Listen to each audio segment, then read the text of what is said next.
प्यारे देशवासियों,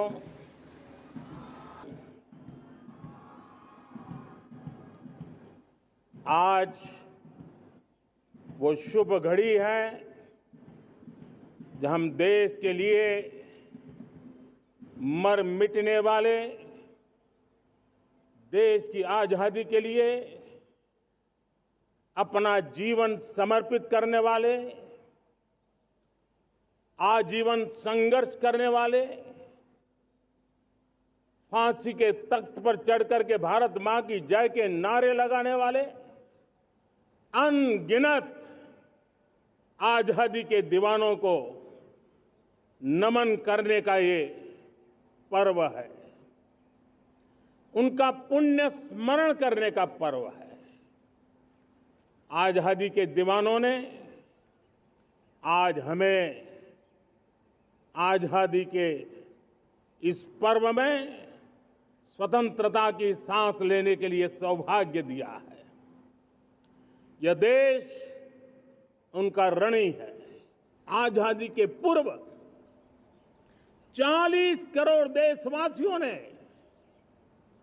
वो जज्बा दिखाया, वो सामर्थ्य दिखाया, वो एक सपना लेकर के चले, एक संकल्प लेकर के चलते रहे, जूझते रहे। एक ही स्वर था, वंदे मातरम। एक ही सपना था, भारत की आजादी का। अगर 40 करोड़ देशवासी अपने पुरुषार्थ से, अपने समर्पण से, अपने त्याग से, अपने बलिदान से आजादी दे सकते हैं, आजाद भारत बना सकते हैं, तो 140 करोड़ देशवासी अगर संकल्प लेकर के चल पड़ते हैं, एक दिशा निर्धारित करके चल पड़ते हैं, कदम से कदम मिलाकर, कंधे से कंधा मिलाकर अगर चल पड़ते हैं, तो चुनौतियां कितनी भी क्यों ना हो, अभाव की मात्रा कितनी ही तीव्र क्यों ना हो, संसाधनों के लिए जूझने की नौबत हो, तो भी हर चुनौती को पार करते हुए हम समृद्ध भारत बना सकते हैं। हम 2047 विकसित भारत का लक्ष्य प्राप्त कर सकते हैं। आज ये समय है देश के लिए जीने की प्रतिबद्धता का। अगर देश के लिए मरने की प्रतिबद्धता आजादी दिला सकती है, तो देश के लिए जीने की प्रतिबद्धता समृद्ध भारत भी बना सकती है। जब देश के सामने लाल किले से कहा जाए कि आज हमारे परिवारों में 3 करोड़ परिवार ऐसे हैं जिनके घर में नल से जल मिलता है, आवश्यक है हमारे इन परिवारों को पीने का शुद्ध पानी पहुंचे। जल जीवन मिशन के तहत इतने कम समय में नए 12 करोड़ परिवारों को जल जीवन मिशन के तहत नल से जल पहुंच रहा है। आज 15 करोड़ परिवार इसके लाभार्थी बन चुके हैं। हमने अनेक ऐसे प्राथमिक आवश्यकताओं की पूर्ति के लिए जो प्रयास किया, और उसका परिणाम हमारे इन सारे समाज के बंधुओं को मिला है। हमने वोकल फॉर लोकल का मंत्र दिया। आज मुझे खुशी है कि वोकल फॉर लोकल ने अर्थतंत्र के लिए एक नया मंत्र बन गया है। हर डिस्ट्रिक्ट अपनी पैदावार के लिए गर्व करने लगा है।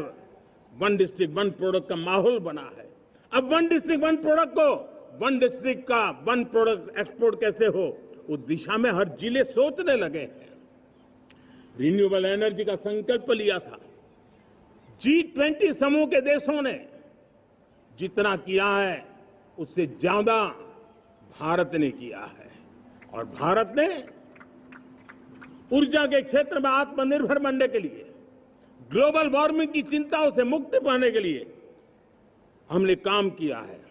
साथियों, देश गर्व करता है आज जब फिनटेक की सफलता को लेकर पूरा विश्व भारत से कुछ सीखना समझना चाहता है, तब हमारा गर्व और बढ़ जाता है। साथियों, हम कैसे भूल सकते हैं कोरोना के वो संकट काल। विश्व में सबसे तेज गति से करोड़ों लोगों को वैक्सीनेशन का काम हमारे इसी देशों में हुआ। यही देश हैं जो कभी आतताई आतंकवादी हमें आकर के मार के चले जाते थे, जब देश की सेना सर्जिकल स्ट्राइक करती है, जब देश की सेना एयर स्ट्राइक करती है, तो देश के नौजवानों का सीना ऊंचा हो जाता है, तन जाता है, गर्व से भर जाता है। और यही बातें हैं जो आज 140 करोड़ देशवासियों का मन गर्व से भरा हुआ है, आत्मविश्वास से भरा हुआ है। साथियों, इन सारी बातों के लिए एक सुविचारित प्रयास हुआ है। रिफॉर्म की परंपरा को सामर्थ्य दिया गया है। मैं आज कह सकता हूं, रिफॉर्म का हमारा मार्ग एक प्रकार से ग्रोथ की ब्लूप्रिंट बनी हुई है। ये हमारा रिफॉर्म, ये ग्रोथ, ये बदलाव, ये सिर्फ डिबेट क्लब के लिए, इंटेलेक्चुअल सोसाइटी के लिए, एक्सपर्ट लोगों के लिए सिर्फ चर्चा का विषय नहीं है। साथियों, हमने राजनीतिक मजबूरी के कारण नहीं किया है। हम जो कुछ भी कर रहे हैं वो राजनीति का भागा गुणा करके नहीं सोचते हैं। हमारा एक ही संकल्प होता है, नेशन फर्स्ट, नेशन फर्स्ट, राष्ट्र हित सुप्रीम। ये मेरा भारत महान बने, इसी संकल्प को लेकर के हम कदम उठाते हैं। साथियों, जब रिफॉर्म की बात आती है, एक लंबा परिवेश है। अगर मैं उसकी चर्चा में चला जाऊंगा तो शायद घंटों निकल जाएंगे, लेकिन मैं एक छोटा सा उदाहरण देना चाहता हूं। बैंकिंग क्षेत्र में जो रिफॉर्म हुआ, आप सोचिए, बैंकिंग क्षेत्र का क्या हाल था। न विकास होता था, न विस्तार होता था, न विश्वास बढ़ता था। इतना ही नहीं, जिस प्रकार की कारनामे चले उसके कारण हमारे बैंक संकटों से गुजर रहे थे। हमने बैंकिंग सेक्टर को मजबूत बनाने के लिए अनेकविध रिफॉर्म्स किए और आज उसका कारण हमारी बैंक विश्व में जो इन्हीं गुनी मजबूत बैंक के हैं, उसमें भारतीय बैंकों ने अपना स्थान बनाया है। और जब बैंक मजबूत होती है ना, तब फॉर्मल इकोनॉमी की ताकत भी बढ़ती है। जब बैंक की व्यवस्था बन जाती है, जब सामान्य खास करके मध्यम वर्ग के परिवार की जो रिक्वायरमेंट होती है, उसको पूरा करने की सबसे बड़ी ताकत बैंकिंग सेक्टर में होती है। अगर उसको होम लोन चाहिए, उसको व्हीकल का लोन चाहिए, मेरे किसान को ट्रैक्टर के लिए लोन चाहिए, मेरे नौजवानों को स्टार्टअप के लिए लोन चाहिए, मेरे नौजवानों को कभी पढ़ने के लिए, एजुकेशन के लिए लोन चाहिए, किसी को विदेश जाने के लिए लोन चाहिए, ये सारी बातें उसे संभव होती है। मुझे तो खुशी है कि मेरे पशुपालक भी, मेरे मछली पालन करने वाले भाई बहन भी आज बैंकों से लाभ ले रहे हैं। मुझे खुशी है मेरे रेहड़ी पटरी वाले लाखों भाई बहन आज बैंक से साथ जुड़ करके अपनी नई ऊंचाइयों को प्राप्त कर रहे हैं और विकास की दिशा में वो भागीदार बन रहे हैं। लेकिन साथ साथ मुझे गर्व इस बात का भी है कि हमारे सीईओ आज दुनिया भर के अंदर अपनी धाक जमा रहे हैं। भारत के हमारे सीईओ विश्व भर में अपनी धाक जमा रहे हैं। हमारे लिए खुशी की बात है कि एक तरफ मेरे सीईओ दुनिया भर में नाम कमा रहे हैं, भारत का नाम बढ़ा रहे हैं, तो दूसरी तरफ विमेन सेल्फ हेल्प ग्रुप से 1 करोड़ मेरी सामान्य परिवार की माताएं बहनें लखपति दीदी बनती है। मेरे लिए ये भी उतना ही गर्व की बात है। संभावनाएं बढ़ती गई हैं, नए मौके बन रहे हैं। मेरे देश के युवाओं को अब धीरे धीरे चलने का इरादा नहीं है। मेरा देश का नौजवान इंक्रीमेंटल प्रगति में विश्वास नहीं करता। मेरा देश का नौजवान छलांग मारने के मूड में है। वो छलांग मार के नई सिद्धियों को प्राप्त करने के मूड में है। मैं कहना चाहूंगा, भारत के लिए गोल्डन एरा है। वैश्विक परिस्थितियों की तुलना में भी देखें, ये गोल्डन एरा है। ये हमारा स्वर्णिम कालखंड है। मेरे प्यारे देशवासियों, ये अवसर हमें जाने नहीं देना है।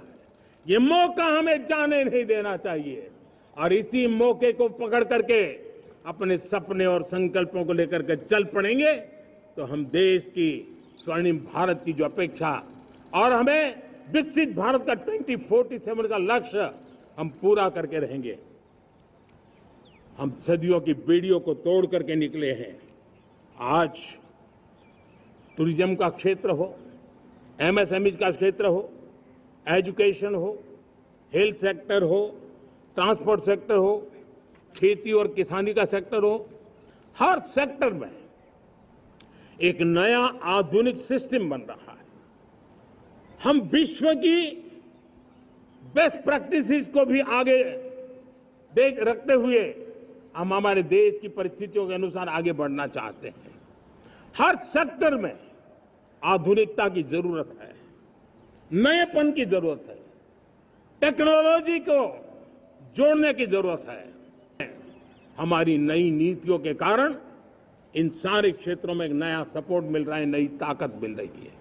हमारी बंदी से दूर हो, हम पूरे सामर्थ्य के साथ चल पड़े, खिल उठे, सपनों को पा करके रहे, सिद्धि को हम अपने निकट देखें, हम आत्मसात करें, उस दिशा में हम चलना है।